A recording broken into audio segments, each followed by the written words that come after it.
Willy Alonso modernise les confiseries traditionnelles de Martinique avec des mélanges inédits.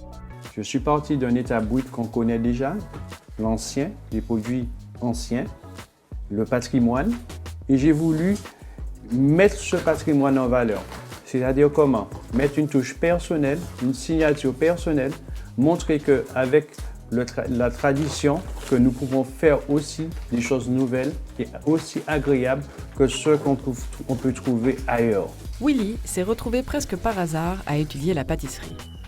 Il ne s'attendait pas à se découvrir une telle passion. J'ai vu que dans la pâtisserie, il y avait plusieurs corps de métier. Il y avait pâtissier, il y avait chocolatier, il y avait glacier. Et du coup, j'étais en extase, j'étais en merveille pour voir la beauté des produits, comment ils sortaient. Et c'est ce qui m'a permis de me perfectionner et me dire que je veux être aussi un acteur de tout ce bel art. Voilà.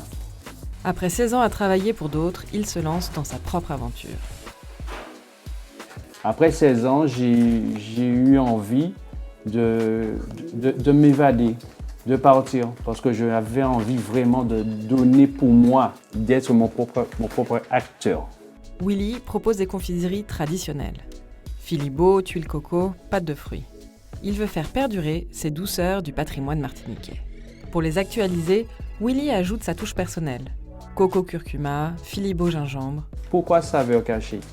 Eh bien, ça me permet de faire découvrir des goûts nouveaux. Et lorsque j'ai un élément entre les mains, je suis comme un gamin. J'aime jouer avec les molécules, j'aime jouer avec les choses pour créer des choses qui vont surprendre. Willy crée Saveurs Cachées en plein Covid avec sa famille. L'entreprise vend ses pâtisseries sur des marchés et dans de grandes surfaces. L'amour de ce que je fais, je ne regarde pas les difficultés, ceux qui sont sur mon chemin. Et c'est par rapport à cet amour que nous allons de plus loin, et ce sont de nouveaux défis qui nous permettent et qui me permettent d'aimer encore davantage ce que je fais.